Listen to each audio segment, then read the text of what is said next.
All right. Well, welcome to today's podcast. Today's hot topic is real estate brokerages. Such an important topic. I know. Well, and the reality is that I think I think a lot of times, especially new real estate agents that come out of the real estate course, kind of looks like all real estate brokerages are the same. 100%. And it's overwhelming trying to choose which brokerage you go to.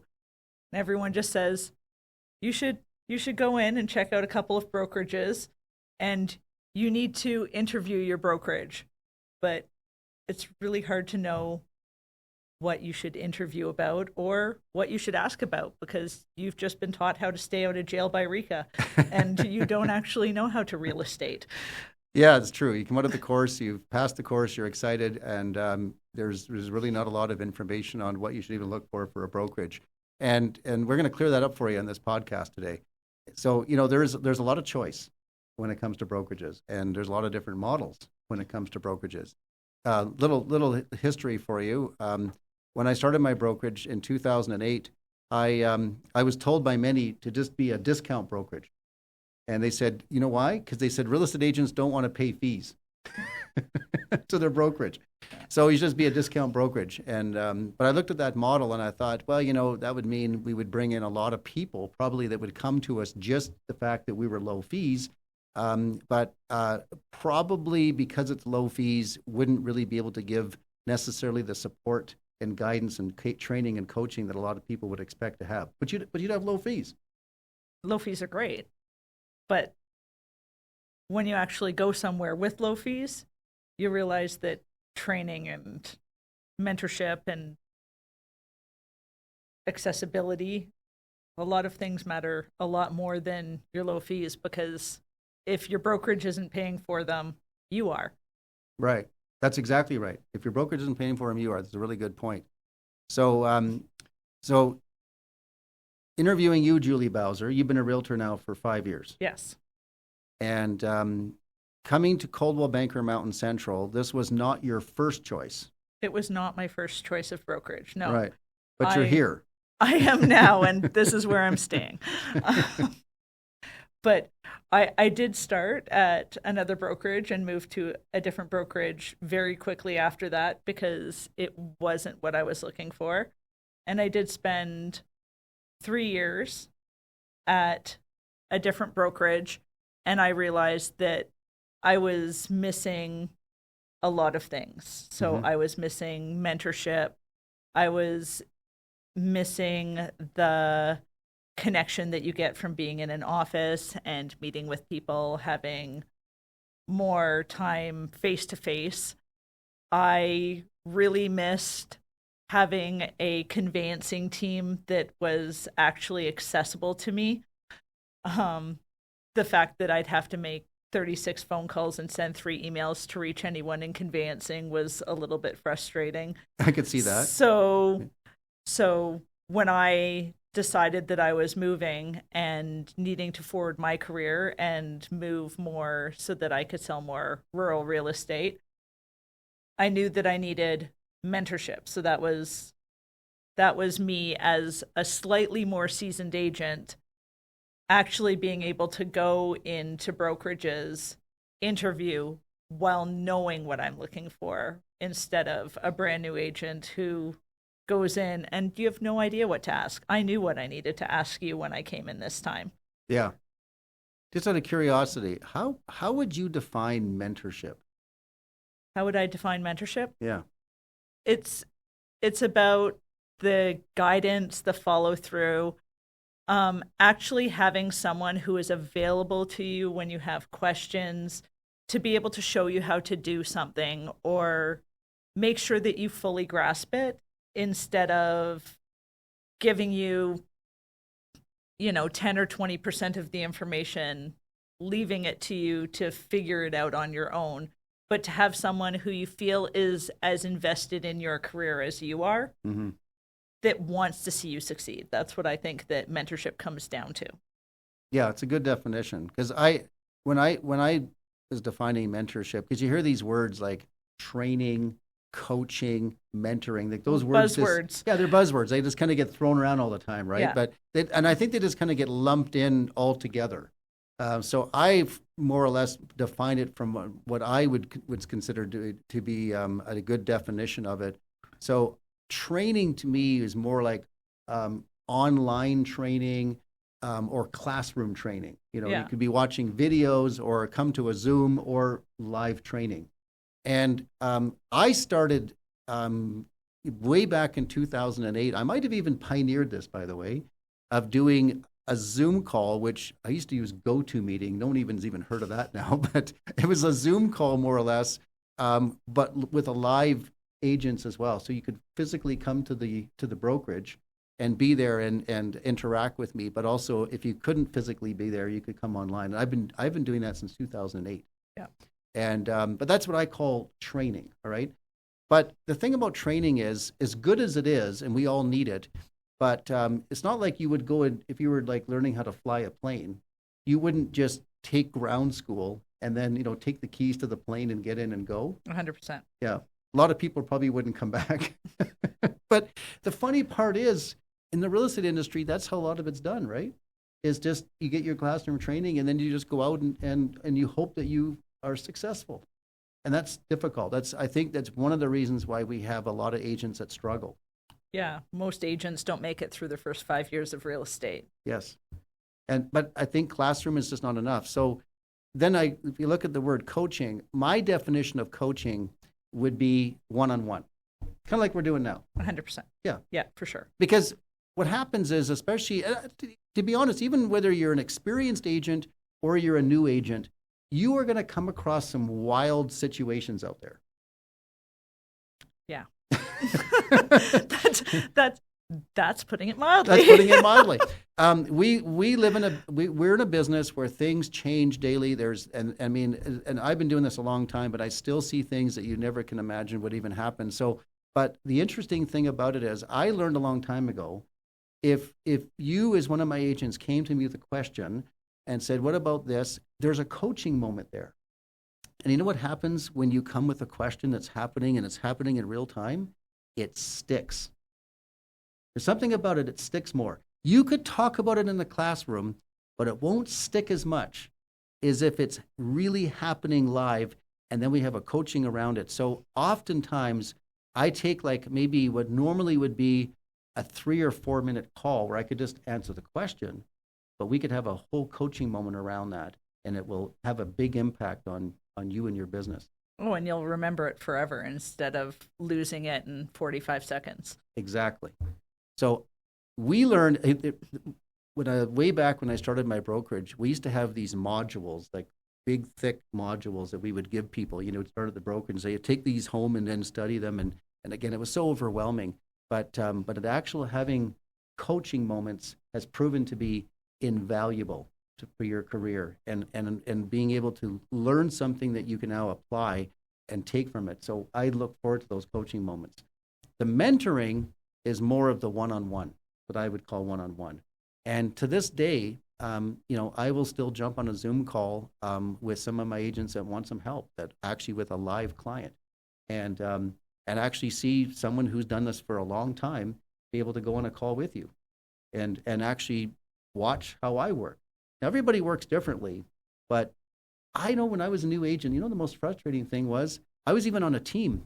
My team leader wouldn't bring me to an appointment. Can you believe that? I just wanted to come and watch. Yeah, the difference is to be able to actually see what they're doing. They didn't want to share what made them successful. And I found with many, many agents and many mentors out there, they want to give you about 60% of what they do. Mm.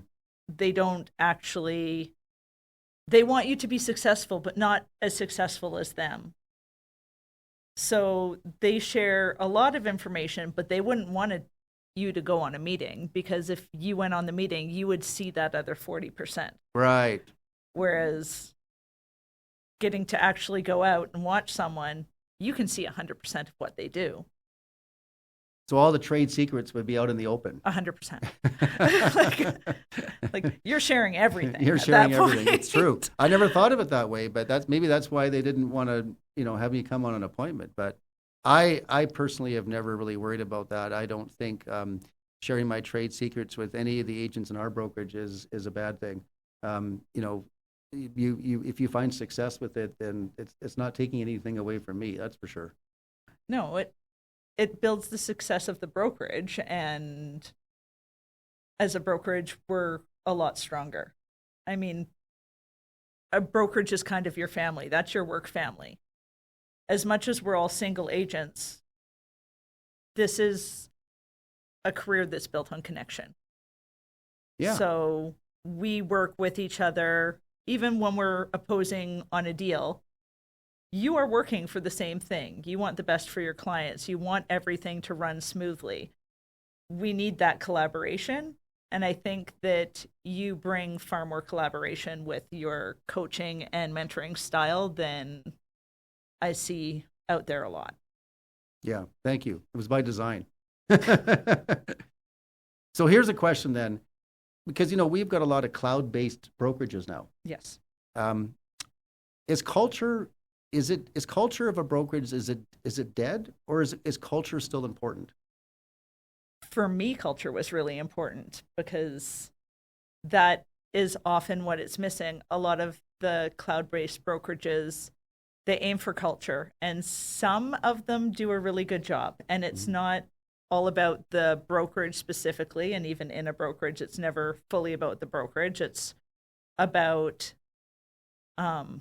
whether it's the line or whatever. Some of them have incredible culture, and some of them don't. And the same way we work with our clients, we need to work with our agents. And I think that you've done a really good job of building a culture of collaboration and of connection where the agents know that they can talk to you, we can talk to each other.